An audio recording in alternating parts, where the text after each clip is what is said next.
እግር ላይ ነው እብጠት ያለው? አዎ ያውላ። ምንድነው የቸገረውስ ነገር? እኔ የቸገረው ነገር ገላዬ ላይ ታፋዬ ላይ ከባድ እብጠት አለ። ያ እብጠቱ ደግሞ ሐኪም ቤት ብዙ ገንዘብ ሲያዝ ያው መድኃኒቱ ያው እዚህ አምጥቻለሁ። ያው ብለዋ ነው ይሄ። የምን ብለዋ ነው? ነገ ይሄ እብጠቱን ማርፈ እንትን ምን መደረግ ነው ይሄ? እግር ላይ ነው እብጠት ያለው? አዎ ያውላ። እሱን አሳያለሁ።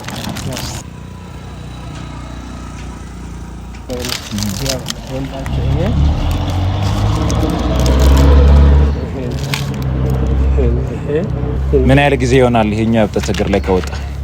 ይሄ 7ኛ አመት ነው። ሐኪም አጥቼ ነው። እኔም ከፋ ተፈንቃይ ነው። ለሕክምናው ስንት ብር ተጠይቋል? 50 ሺህ ተጠይቆኛል። 30 ሺህ ብር አግኝቻለሁ። አሁን 20 ሺህ ብር አጥቼው 30 ሺህ ብር አግኝቷል።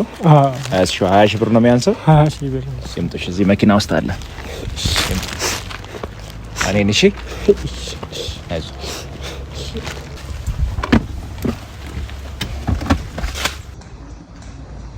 ይኸውና ለሕክምናው አሁን በቂ ነው። 50 ሺህ ብር ሞልቷል ማለት ነው።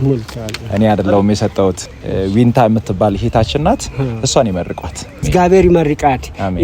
እሷን የፊት እግዚአብሔር ይቅደም። እሷ የፈለገውን የልብሿ ነገር እግዚአብሔር ያምላላት። አሜን። እኔ አባት ፈጣሪ ጨርሶ ይማሮት። በሰላም ይሄዱ።